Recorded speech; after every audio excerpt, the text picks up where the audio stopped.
नमस्कार, मेरा नाम अंकित कुमार जैन है। मैं मध्य प्रदेश में सहायक वन संरक्षक के तौर पर पदस्थ हूँ।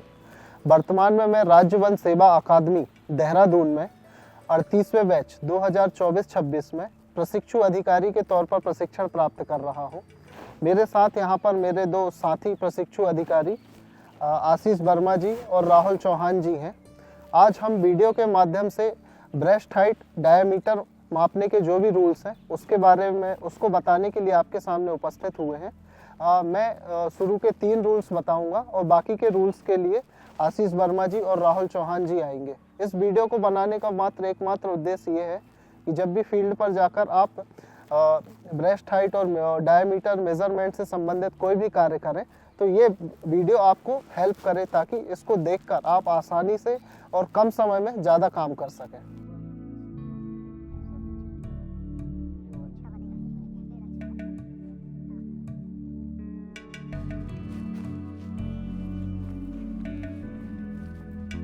जैसा कि मैंने अपना वीडियो का विषय बताया था ब्रेस्ट हाइट नापने के नियम, तो ब्रेस्ट हाइट नापने के लिए हमें जिन उपकरणों की आवश्यकता होगी सबसे पहले मैं उनके बारे में बताऊंगा। ब्रेस्ट हाइट नापने के लिए मीजरिंग टेप, एक ये छड़ी और तीसरा ये कैलीपर, और साथ ही साथ हमें कहाँ ब्रेस्ट हाइट मापना उसे मार्क करने के लिए चौक और एक पेंट और ब्रश की आवश्यकता होगी।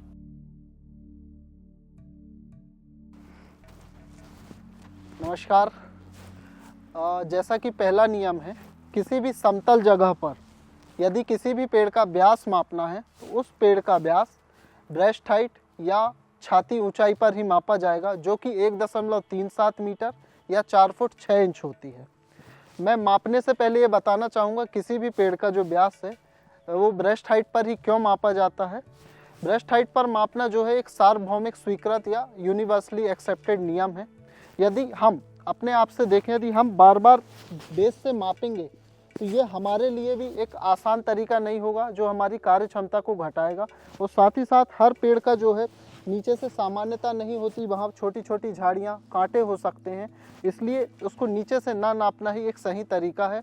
और यदि बार बार नीचे नापना होगा तो उसे हमें सफाई करनी होगी, जो कि हमारे बजट को भी बढ़ाएगा।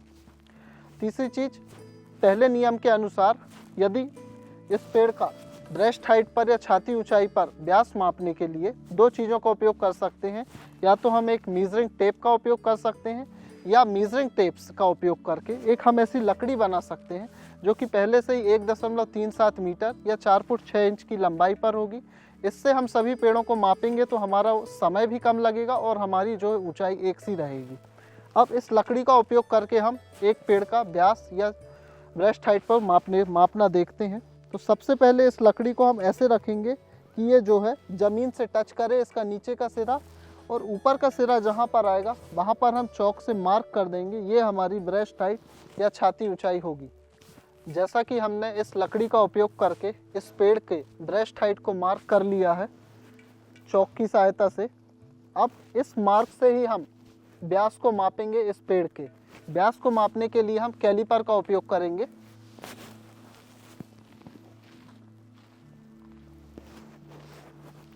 जैसा कि इस कैलीपर के बारे में मैं बताना चाहूँगा, इस कैलीपर में एक फिक्स आर्म होती है और एक मूवेबल आर्म होती है।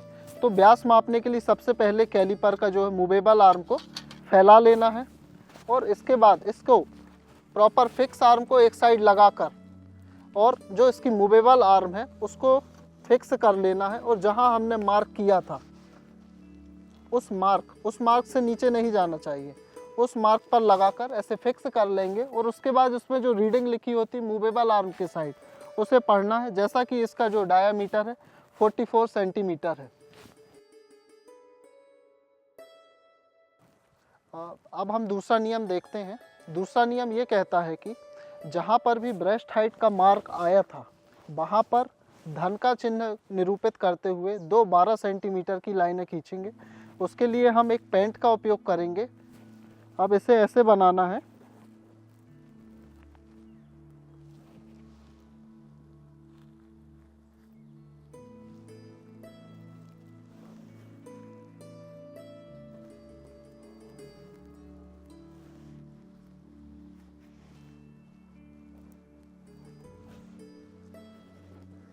ये धन का चिन्ह बनाने का कारण यह है, या यह धन का चिन्ह हमें यह बताता है कि कौन कौन से पेड़ों को हमारे दस्तावेज में अंकित करना है, किसी भी पेड़ का व्यास कहाँ से मापा गया है, या भविष्य में कोई और व्यक्ति ये देखना चाहे कि कौन कौन से पेड़ों को चयनित किया गया है या किसी पेड़ का व्यास कहाँ से मापा गया है, तो ये धन का चिन्ह उसे आसानी से बता सकता है कि इसका व्यास यहाँ से मापा गया है या इन पेड़ों को चयनित किया गया है।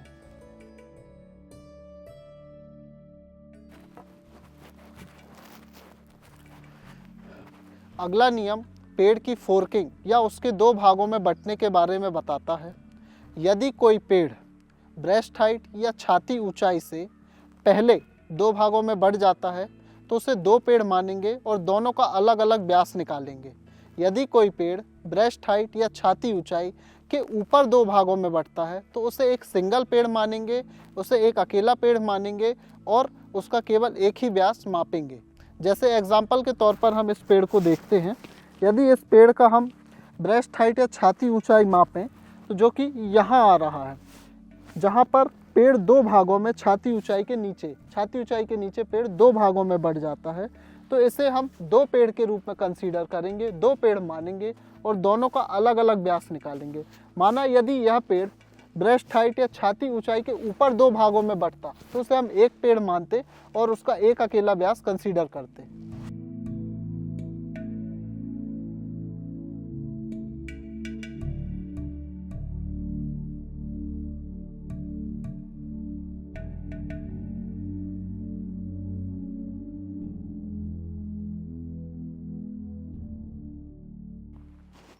आप सभी को मेरा नमस्कार। मेरा नाम आशीष कुमार वर्मा है। मैं मध्य प्रदेश में सहायक वन संरक्षक ACF के पद पर पदस्थ हूँ। वर्तमान में मैं केंद्रीय राज्य वन सेवा अकादमी देहरादून में 38वें बैच 2024 से 26 में प्रशिक्षु अधिकारी के तौर पर प्रशिक्षण प्राप्त कर रहा हूँ। अभी तक आपको ब्रेस्ट हाइट नापने के नियम अंकित के द्वारा साझा किए गए। आगे के नियम आपके साथ मैं चर्चा करूँगा।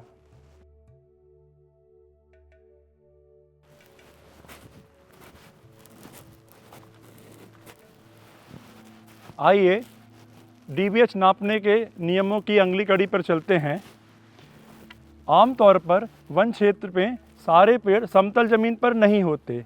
यदि जब कोई पेड़ ढलान पे होता है, जैसे आप मेरे अपोजिट पे ढलान देख पा रहे हैं, यदि जब कोई पेड़ ढलान पे होता है तो ढलान के ऊपरी हिस्से से ज़मीन की सतह से हम 1.37 और 4 फीट 6 इंच की ऊंचाई पर मार करते हैं। उस ऊंचाई को हम बोलते हैं ब्रेस्ट हाइट, और वहाँ जो डायमीटर नापी जाती है उसे हम बोलते हैं डायमीटर एट ब्रेस्ट हाइट।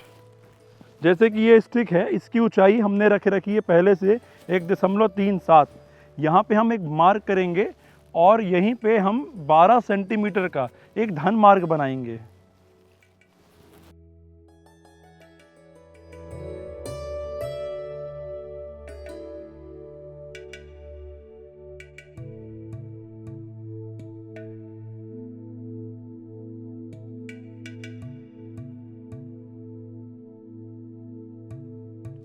जब कोई पेड़ समतल जमीन पर किसी एक तरफ झुका हुआ होता है तो जिस तरफ से वो पेड़ झुका हुआ है वहाँ पे जब समतल जमीन से 1.37 की दूरी पर या 4 फीट 6 इंच की दूरी पर ऊंचाई पर जो हम हाइट नापते हैं उसे हम ब्रेस्ट हाइट बोलते हैं। और वहाँ पे झुके हुए तरफ जो हम डायमीटर या व्यास नापते हैं उसे हम डायमीटर एट ब्रेस्ट हाइट बोलते हैं। आइए अब 1.37 और 4 फीट 6 इंच की ऊंचाई को अब अपन नाप के देखते हैं।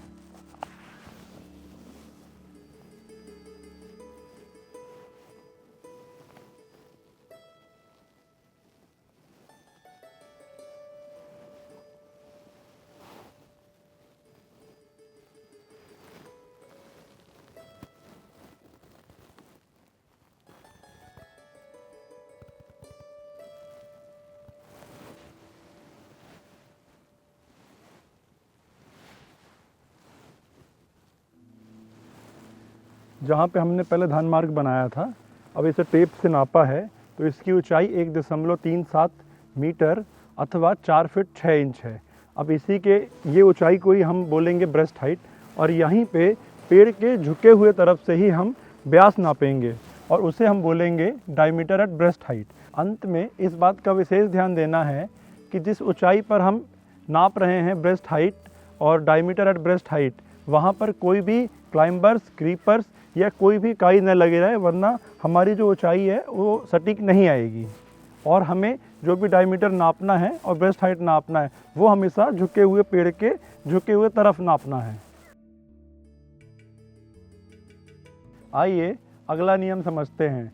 जब किसी पेड़ में 1.37 अथवा 4 फीट 6 इंच की ऊंचाई पर कोई सूजन होती है, फूलान होता है, या अंग्रेजी में कहें तो बल्ज होता है, तो जहाँ पे सूजन ख़त्म होती है उससे थोड़ा ऊपर या जहाँ पे सूजन चालू होती है उससे थोड़ा सा नीचे 2 जगह पे हम मार्क करते हैं। और ये दोनों जो रीडिंग आती हैं ये दोनों का हम औसत ले लेते हैं, एवरेज ले लेते हैं, ताकि हमारा जो ब्रेस्ट हाइट नाप रहे हैं और डायमीटर एट ब्रेस्ट हाइट नाप रहे हैं उसका जो मापन है वो सही हो और सटीक हो। आप सभी को नमस्कार। मेरा नाम राहुल चौहान है। मैं मध्य प्रदेश में सहायक वन संरक्षक के पद पर पदस्थ हूँ। वर्तमान में मैं केंद्रीय राज्य वन सेवा अकादमी के 38वें बैच 2024 से 26 का प्रशिक्षु अधिकारी हूँ। इसके पहले मेरे मित्र अंकित कुमार जैन और आशीष कुमार वर्मा ने ब्रेस्ट हाइट मेजरमेंट के कुछ नियम आपके साथ शेयर किए हैं। इसके आगे के नियम मैं आपके साथ साझा करूँगा।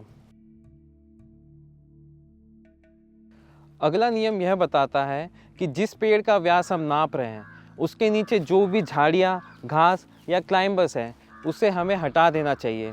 इसे हटाने का हमारा मुख्य उद्देश्य यह है कि अगर हम ये नहीं हटाएंगे तो हमारा ब्रेस्ट हाइट नहीं नाप पाएंगे, और अगर हमारा ब्रेस्ट हाइट गलत नापा गया तो हमारा व्यास या डायमीटर भी गलत होगा। अगला नियम यह बताता है कि जिस पेड़ का व्यास या डायमीटर हम नाप रहे हैं उसे हमें सेंटीमीटर और 2 mm के गुणांक में रिकॉर्ड करना है। जैसे कि इस पेड़ का डायमीटर या व्यास 44.75 है, इसे हमें 44.76 सेंटीमीटर में रिकॉर्ड करना है। यह करने का हमारा मुख्य उद्देश्य गणना को सरल और समान बनाना है। इसके साथ ही इस पेड़ की गोलाई या फिर हम जिसे गर्थ भी कहते हैं, इसे हमें मीटर में रीड करना है और सेंटीमीटर में रिकॉर्ड करना है। जैसे कि इस पेड़ की गोलाई 1.48 मीटर आई थी, तो इसे हमें 148 सेंटीमीटर रिकॉर्ड करना है। यह करने का हमारा मुख्य उद्देश्य गणना को सरल और समान बनाना है। अब अगला नियम बताने के लिए मैं आपको ले चलता हूँ कनासरों के जंगलों में।